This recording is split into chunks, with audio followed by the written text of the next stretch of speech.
Inzobere mu by'ubuzima zigaragaza ko indwara yo gutandukana kw'imikaya izwi nka diastatic recti akenshi ituma bifuza kugira mu nda hato batabigeraho bitewe no gutwita ku bagore, kwiyongera ibiro no guterura ibiro biremereye haba ku bagore cyangwa abagabo.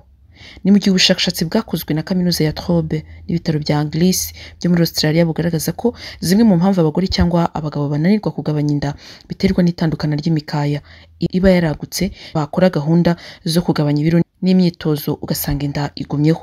Ubushakashatsi buvuga ko abagore 40% babyaye bahura n'iki kibazo aho bata ibiro ariko bakabangamirwa n'inda ibabuza kwambara imyenda bari basanzwe bambara bataratwita. Ku bagore no ku bagabo rero ni ibintu bibiri bitandukanye. Burya ngo guta ibiro biragoye.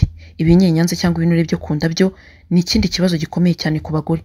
Ariko abahanga bo bemeza ko ibanga riba riri mu buzima bwa buri munsi, ibintu ukora kenshi gashoboka kandi ugahindura n'imirire yawe. Ari nayo mpamvu uyu munsi tugiye kugaruka ku biryo bizwiho kugabanya ndetse no gukuraho ibinure burundu ku bagore. Ikintu cya mbere duhereyeho ni ibikomoka ku giti cya citron, ikizwi nka citrus fruits. Ibi harimo amacunga, indimu, mandarine n'ibindi byose bimeze nkabyo.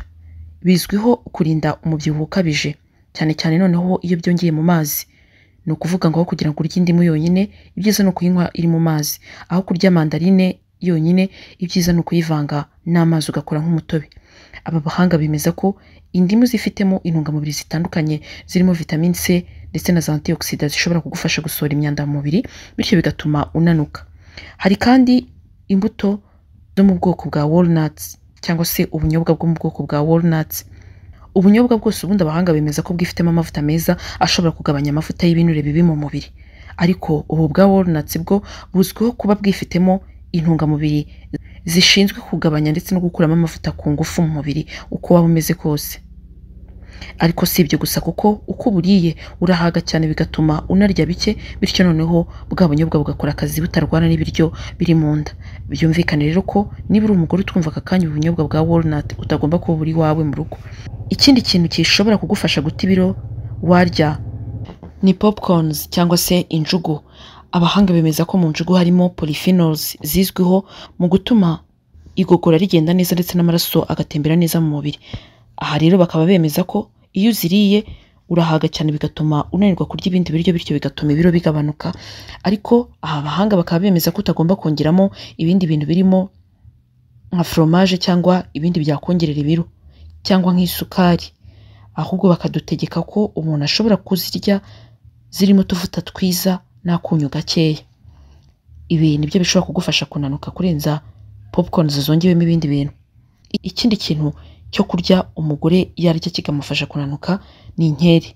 Zaba inkeri z'umutuku, iz'umukara cyangwa iz'ubururu, izi zose zigira umumaro kuko ubushakashatsi bugaragaza ko abantu barya inkeri cyane baba bafite ibinure bikeya ko zifitemo propriete zituma zibasha kugabanya ibinure mu mubiri wa muntu. Hari kandi imbuto zo mu bwoko bwa grain. Urugero ho twatanga ni oatmeal, izi zikunze kwifashishwa bakora porridge. Zizwiho kugabanya amavuta by'umwihariko yo kunda kubera fibre nyinshi zifitemo, bityo uziriye wumva uhaze bigatuma utarya ibindi biryo. Oatmeal kandi ikiza ni ukuzirya zitogosheje zonyine utongeyemo isukari cyangwa umunyu cyangwa amata, niho zigira umumaro cyane zidahanganye n'ibindi bintu wongeye mu mubiri. Ibindi biribwa bitandukanye warya niba uri umugore uko tuva muri aka kanya uhanganye n'ikibazo cyo kugabanya ibiro na avoka. Buriya avoka zifitemo intungamubiri zitandukanye zirimo vitamine E, C, folate, magnesium, cuivre ndetse na potassium. Zikaba kandi zifitemo amavuta meza yuje intungamubiri agufasha gusohora cholesterol mbi mu mubiri. Ikindi dukurikijeho ni amafi. Ubushakashatsi bwakorewe muri Kyoto University bwagaragaje ko amafi afite imbaraga zo kugabanya amavuta mu mubiri wa muntu ndetse bikanatuma amaraso atembera neza. Bityo rero niba ugiye kurya ku ifunguro ryawe wibuke kurya amafi mu mwanya wo kurya inyama kuko amafi niyo azagufasha guta ibiro.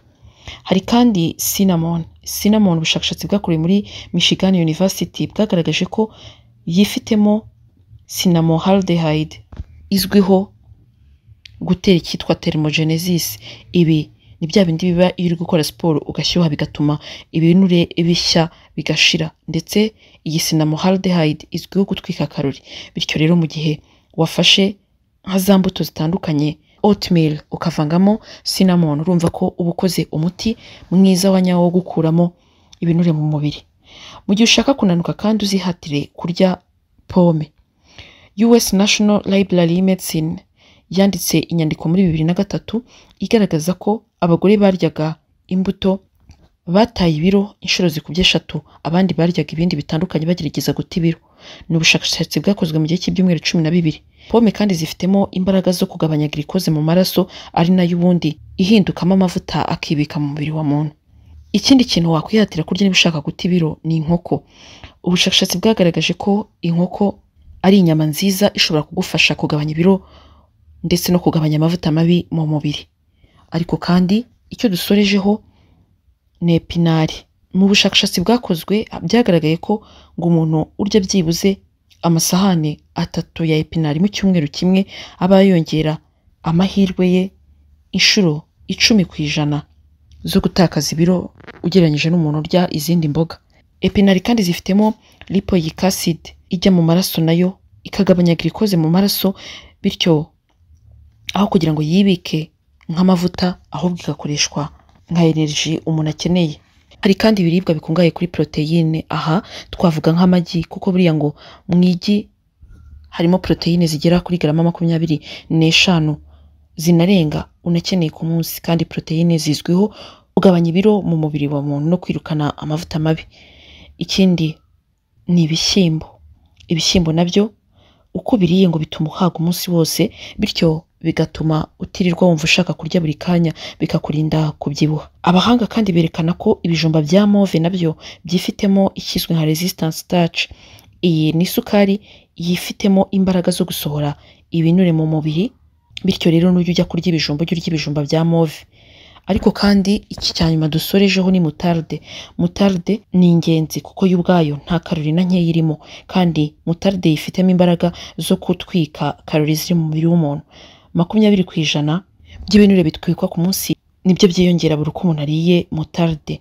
Bityo rero niba ushaka kugabanya ibiro ukaba uri umugore uri kutwumva muri aka kanya, ntuzabure mutarde mu rugo, kandi wariye ushaka yose kuko nta kalori ziba zirimo ngo uvuge ko yakongerera ibiro. Ibi rero ni bimwe mu biribwa umugore agomba kwihatira gufata niba ashaka gutakaza ibiro.